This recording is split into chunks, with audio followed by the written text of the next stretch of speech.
Welcome to Kent Hance, the best storyteller in Texas podcast. We're glad you're here, and we encourage you to scroll through our past episodes. Wherever it is that you get your podcast, just scroll down.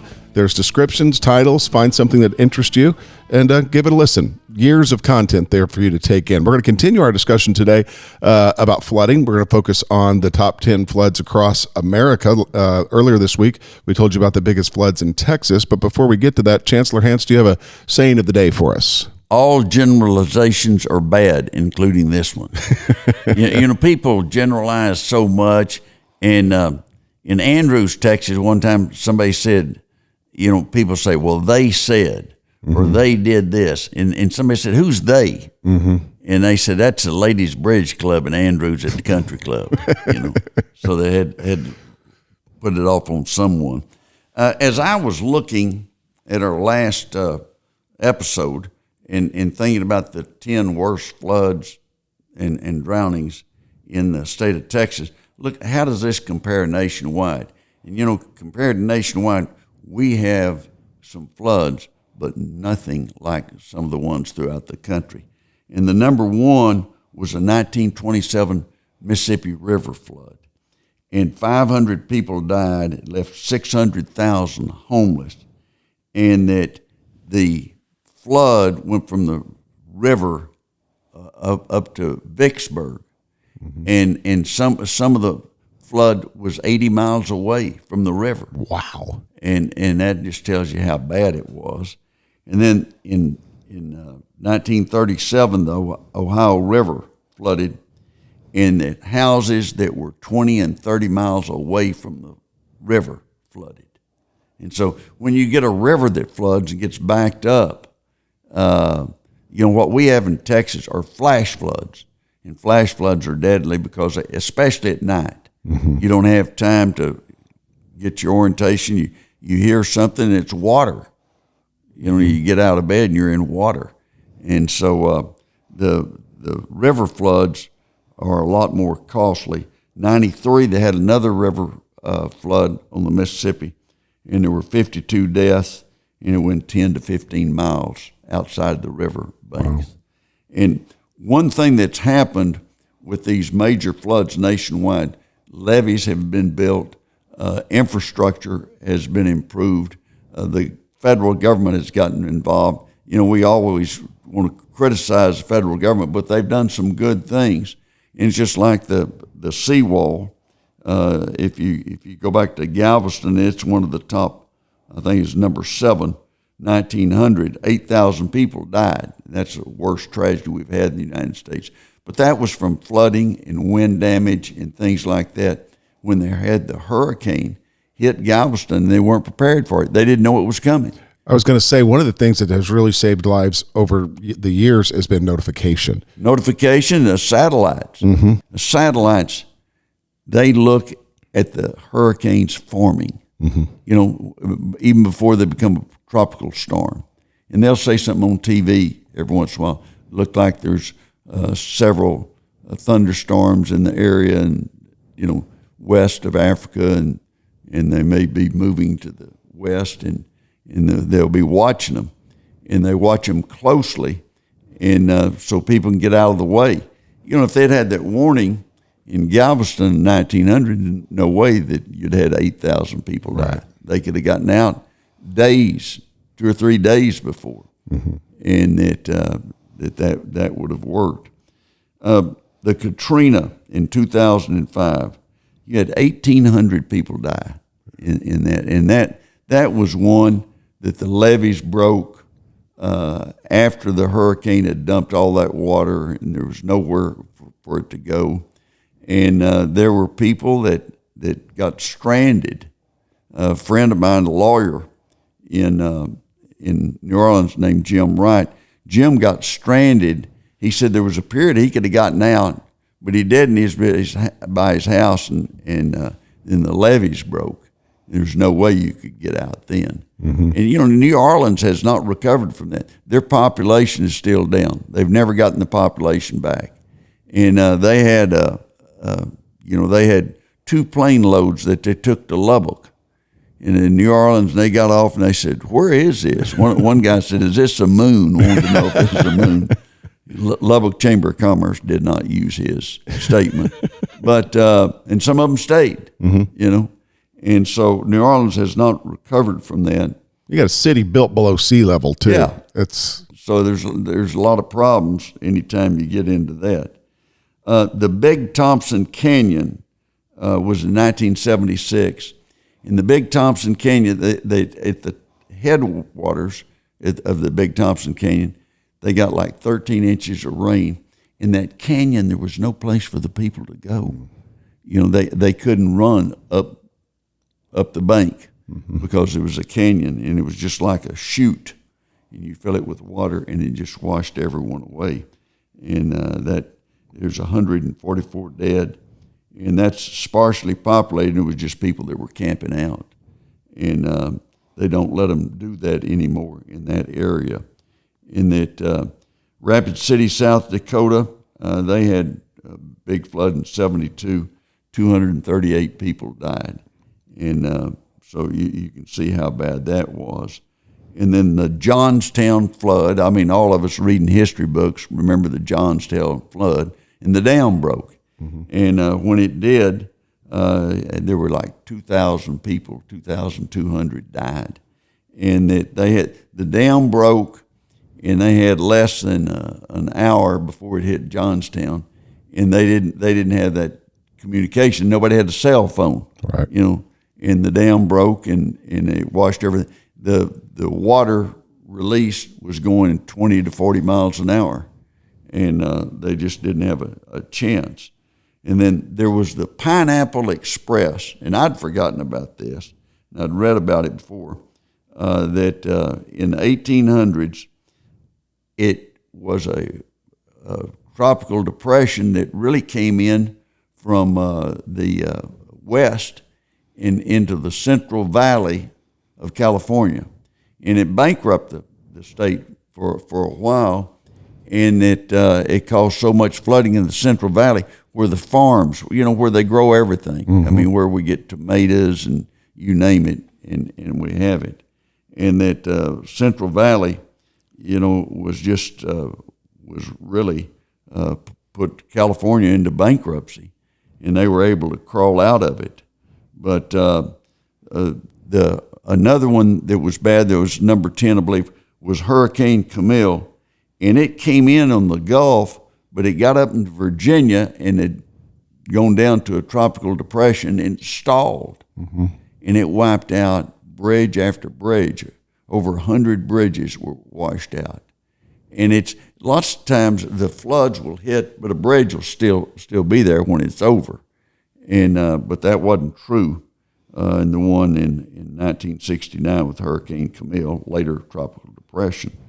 But you look at the different types of floods and where they hit rock or dry soil, they come down. It comes down pretty fast, and that's what happened in Kerrville, in all that area, because the terrain is rock.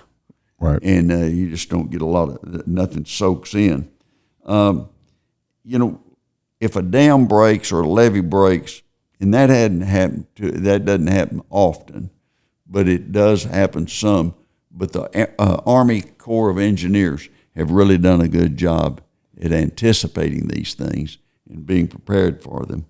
And, they had in North Dakota, they had snow melting real fast. They had in February, and all of a sudden came up, and the temperature was hitting in the 70s. And when that happened, that snow just melts, and it just created all kinds of havoc. Very difficult, very difficult. I think it's a good time to point out, especially with these recent floods in the Hill Country in Texas, there are first responders, National Guard, and U.S. Coast Guard. The rescue efforts have been heroic. They really have. The state, the governor and lieutenant governor were down there. They were directing things. They had over 1,000 state employees doing the search that were searching for the young people of those that were alive and recover the bodies of the ones that drowned. Those helicopter pilots are something else. Yeah, they've got to be watching for other helicopters. They got to be watching not get too close to the ground or tree or something. I was really impressed watching it on TV, how they were handling it. And we've had, I want to move over to, there was a study came out that had to do with the most popular states and the least popular states. And the most popular states were, number one was Hawaii. It sounds great. Yeah. In Alaska, sounds exciting. In Montana, So I could those three I could see pretty well. And the least popular states were Mississippi, Alabama, and I think that goes back to some of the civil rights, the negative publicity they got that people just don't look into it, but they just take a negative attitude. And number three was California. Is that right? And I think of California, I think of great weather, and then I think of high taxes. And then I think of higher and higher taxes and government regulation. Earthquake. And that they haven't rebuilt the area that close to Malibu, north of Malibu. There's been little rebuilding. Oh, you're talking about the fires in Pacific Palisades and all that? And the permit process is stalled. Permit takes forever. Yeah, they said they were going to fast track those. They're not going to fast track. They just lied to you. Yeah. A lot of the people that live there moved to Phoenix and Las Vegas and bought houses, and the housing market there went up dramatically. And that they moved their families there and worked from home or did whatever they could do to get by. Because they couldn't build a home. Couldn't build a home. Always remember this, when somebody's talking about a permit taking a long time and how bad the bureaucracy has gotten. Empire State Building, from the day they started till the day it finished, were 415 days, a little over a year. The Empire State Building, you couldn't get a permit in New York City in that period of time. I mean, they also talk about the Big Inch, the oil pipeline that went from East Texas to the East Coast so we could fight World War II. They'd still be somewhere along the route trying to get a permit, and it just takes forever. And I can see that they can have somewhat, but if you go back to 1989, 1990, when you had the earthquake in San Francisco and Oakland, and that double-decker fell down, the double-decker freeway, and it fell down, and they suspended all kinds of rules and everything, and they got that thing built fast. But that was when there were a lot of just normal, regular Democrats, and and they saw a problem and they did something about it. But now with the government in California, I don't see them, speeding up anything. They're just want to make sure that everything's protected, and that the citizens get lost in that shuffle. Yeah. It was 410 or 415 days, a little over a year, to build, finish. People can move in the Empire State Building. That's crazy. Yeah, they can get it done. Yeah.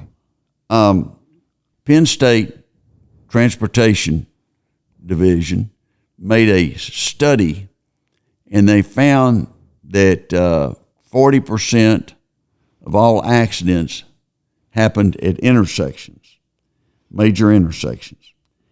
And 60% of those happened between a car turning left and a car going straight. And so they've recommended that instead of having it that way, just ban left turns.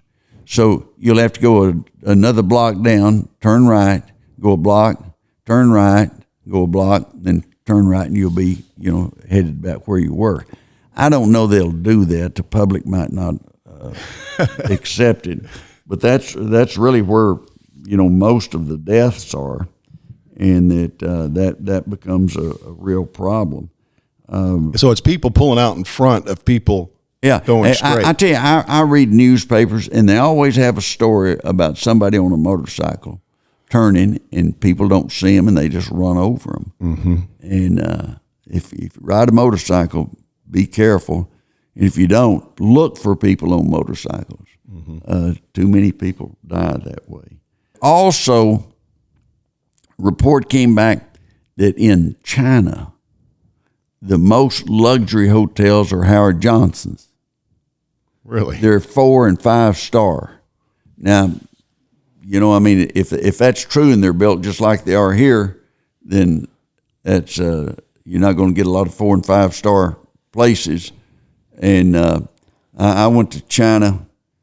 President Reagan appointed me to go to China with Chief Justice Berger in 1981.